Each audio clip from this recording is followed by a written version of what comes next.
Part 3, who do I want to become? We make decisions every day, some bigger than others, and will need a little bit more attention.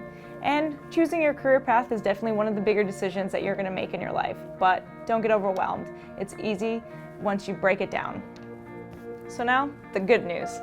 This career decision that you're going to make only needs to move you towards your current career goal, because if you're like most people, including myself, your career path will change every 2 or 3 years. Let's start by taking a few minutes to think about a decision that you've made in the past, big or small, either way. Think about who you leaned on to make that decision. Was it local friends or family or elders in your community? Or did you break it down step by step and think logically through the decision yourself? Think about how you might draw on these past successes to make an easy career decision for yourself. Who did you lean on for support, and what steps did you take to make the right decision that was easiest for you?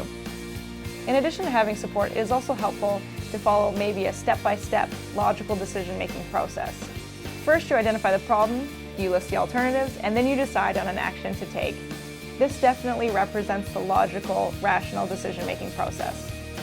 So an example of this decision-making process, if you were looking to make a career decision, you would start by creating a career list, researching and analyzing your options, finding the school or training institute that allows you to complete the program needed for that career decision, and then you would research funding options and apply for your funding.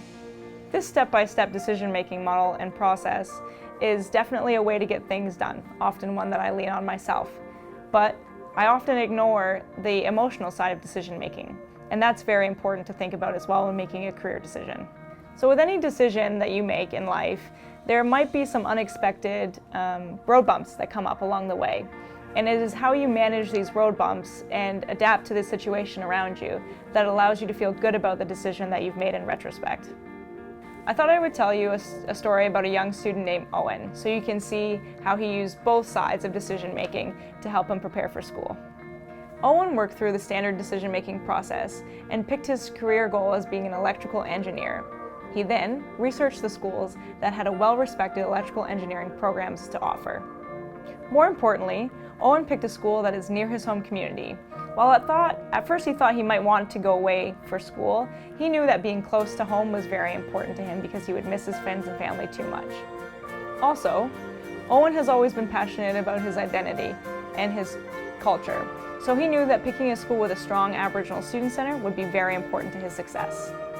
A school or a new community may not meet all of your needs, but it's important to identify your priorities so that you can make sure you have a list of must-haves. So when you're thinking about a school or moving to a new community, you can ensure that those must-haves are there so that you can be successful. For example, for someone with a young child, an on-campus daycare may be essential, and while having great extracurricular programs would be nice, it's not as important. For people with disabilities, accessibility and support service will be the most important. For others, maybe academic upgrading and transition support will be the #1 priority for them. You can make the transition to your new college, university, or community much easier if you take the time to think about the things that are most important to you and ensure that these places have those things. I know what you're thinking. It might sound like a lot of decisions you need to make and it may be a little overwhelming. But if you start by thinking about the first question, who do I want to become? Everything else will follow from there. There will be supports to help you make whatever choice is best for you. If you're thinking about going straight into employment, make sure that you reach out to an employment counselor. If, on the other hand, you decide to go to school, make sure that you check out all the resources that are available to you, both online and in person, whether that be going and doing a campus tour or taking an online virtual tour to get a feel of the school before you get there. You're going to be living there for the next 4 or 5 or maybe beyond years, so make sure that you feel comfortable in the space and on the campus.